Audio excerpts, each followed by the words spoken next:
Continua la nostra rubrica itinerante Farsore Piron. Oggi siamo a San Donà di Piave al ristorante da Mirko, in compagnia del titolare Daniele. Daniele, cosa ci prepari oggi?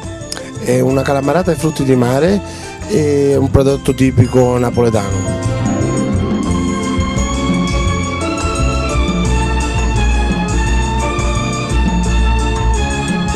Oggi il nostro chef ci prepara la ricetta. Mezzo spicchio d'aglio, un po' di olio d'oliva per aprire le cozze, l'altro mezzo dall'altra parte, un po' di olio. Una volta rosolato l'aglio, mettiamo dentro le cozze, dall'altra parte teste di calamari insieme con le capesante, lasciamo andare per un quarto d'ora, 10 minuti, un po' di pomodorini, sia di qua che di là.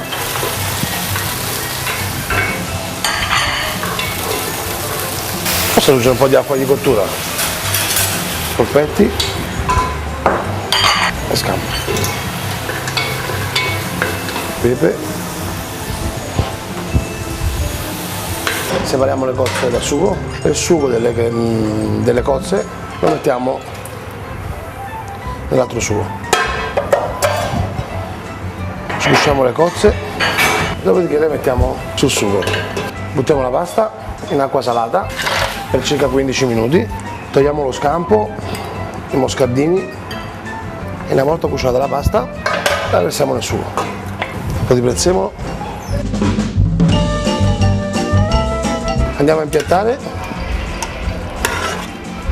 e aggiungiamo lo scampo e i moscardini. Un po' di prezzemolo e piatto è pronto.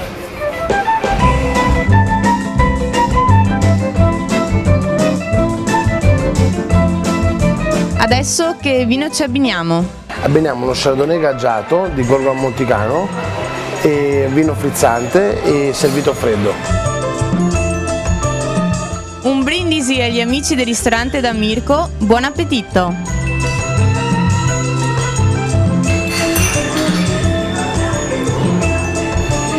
Vi assicuro che è veramente spettacolare.